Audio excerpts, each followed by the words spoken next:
Welcome back to Weekend. I'm here with Ruby Wax and Lisa Riley. They're getting on like a house on fire, though. So you We're discussing tours. We're discussing tours. It's fine. Carry on talking about tours. Coming up, the superb Tanita Tikaram will be performing her classic hit, Good Tradition, not to be missed that. But my final guest is the French electronic music pioneer, Miche Jarre. With a career spanning 4 decades plus, he's just released his 19th studio album, celebrating an incredibly eclectic lineup of collaborators. Welcome, the one and only Miche. How are you? Really nice to see you. Come and sit down. Hi. Hello. Hi. How are you? Hi. Hello. Hi. Nice to meet you. So this new album, it's a part of a bigger project, isn't it? Electronica, yeah?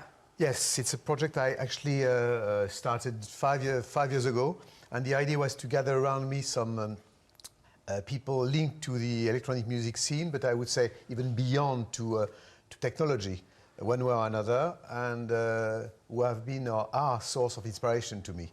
And then the idea was to meet with them in person, so I traveled a lot in days that most of the time artists are sending files through the internet. But you actually went to everyone, didn't you? Yes, I went to and meet to everybody, and everybody said yes. So actually I ended with almost 2.5 hours of music. This is what I love, okay, when you've got your album, when you've got the vinyl here, yes, all the collaborators are there, Wow. and that's how many of them are. But they're also like music royalty. We're talking people like Pete Townsend, Cyndi Lauper, Hans Zimmer, Moby, Pet Shop Boys, Gary Newman, and also some people from the younger generation. I mean, some newcomers such as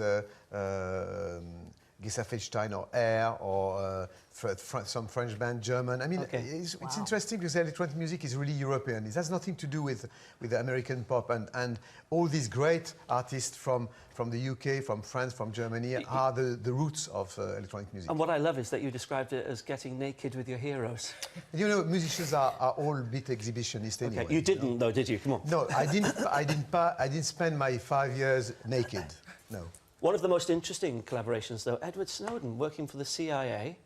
Yeah, actually, one of the recurrent theme of electronica is this kind of ambiguous relationship we have with technology these days. On one side, we have the world in our pocket through our smartphones, but on the other side, we feel that somehow we are spied on from the outside world. Yeah. And when I was recording electronica, I heard about Edward Snowden through The Guardian, and I've been actually...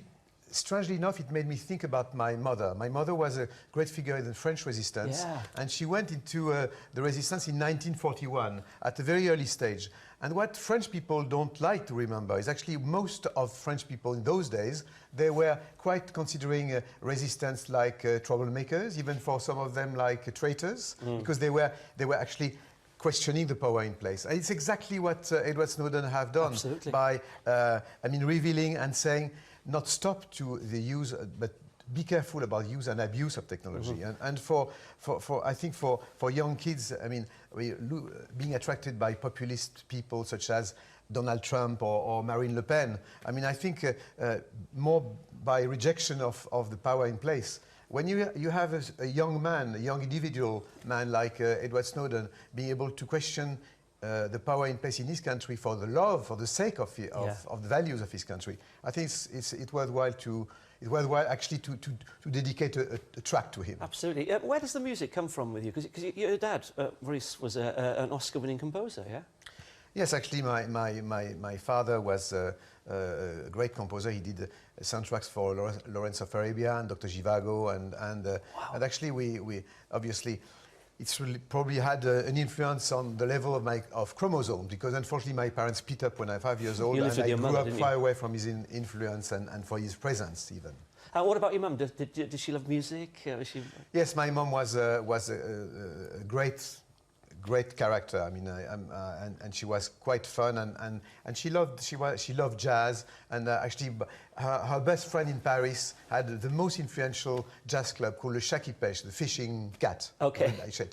And there you had people such as Chet Baker and John Coltrane and Don Cherry. As a kid, I have no idea about where these guys were. And I remember that for my eighth birthday, Chet Baker sat me on the upright piano, and he played for 5 minutes. And every time I'm remembering this story, I still feel the air on my little chest of a young eight years brilliant. guy, and that was probably my first sensual organic relationship with music. I like it. The big breakthrough album that everyone talks about is Oxygène.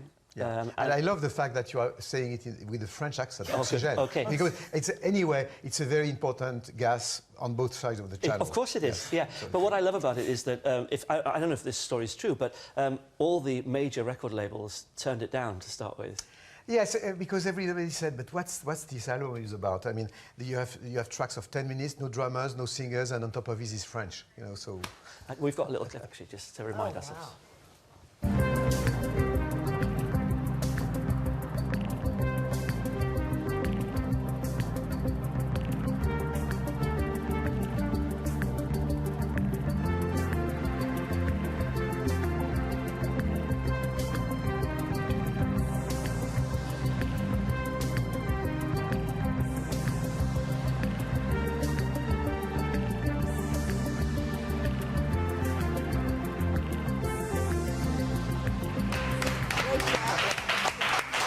Do you know what I love about that story is that the majors weren't keen on it and everything. It went on to sell in excess of 12 million or even more or something. Yay! Like this. You must love pressure though, because you've also revolutionised the live concert scene. What I love is that first open-air gig in Paris in front of 1 million people got you into the Guinness World Book of Records.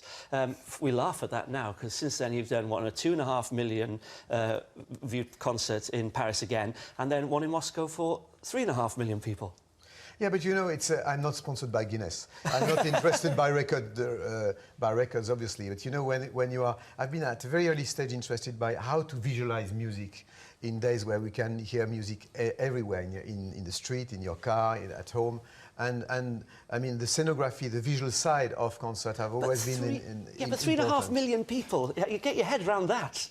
Yeah, but you know, I mean, I can't say, because I'm not responsible for all this. I don't even understand why all these Russians were there that night. It was a very moving evening, wasn't it, as well? Because wasn't it the night that Princess Diana had Yeah, died? absolutely. It was the night of the Princess Diana's funeral, and I was quite a friend of Princess Diana, and she went actually at my concert in the Docklands. And it was really strange because, you know, Saturday night on Moscow, lots of vodka is going on, right? And suddenly I dedicated one song to Princess Diana, because she was fond of one of my songs called Souvenir of China. And then I just dedicated this track to her, and suddenly this all chaotic Russian crowd, they just remained totally silent, trying to get some candles and lighters. Oh, wow. And it was so moving. Like, I mean, Moscow was quite far away from London. And to have this whole crowd suddenly just sharing the moment. And I was almost in tears. We couldn't even play for 2 or 3 minutes. It was a very moving moment. Very quickly, I know that you're touring Europe, June and July. You're coming back here as well. And stop the press. You're indoors in manageable venues. What's going on? You're going to be claustrophobic. It's only the O2, for goodness sake. It's not big enough. And also the Jodrell Bank, it's a Manchester University, a very special place. Yeah. It's going to be a real excitement to be in the UK Goodness again. I love your country anyway. Well, listen, we're so thrilled you're here. And I am personally as well, because you're a real hero of mine musically. So thank you so much. Thanks so much for being on my show. Thank you. Real honour to meet you. My privilege. Now then, do you fancy hearing a bit of Tanita Tikaram? Great, yes. Phew. Here she is with her big hit, Good Tradition.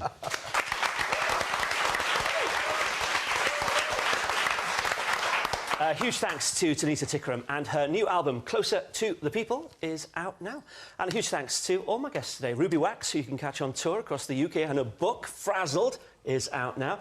Lisa Riley's play, The Naked Truth, is touring now in Barnstable tomorrow, they tell me. And Miche Jarre, whose new album, Electronica 2, The Heart of Noise, is also out now.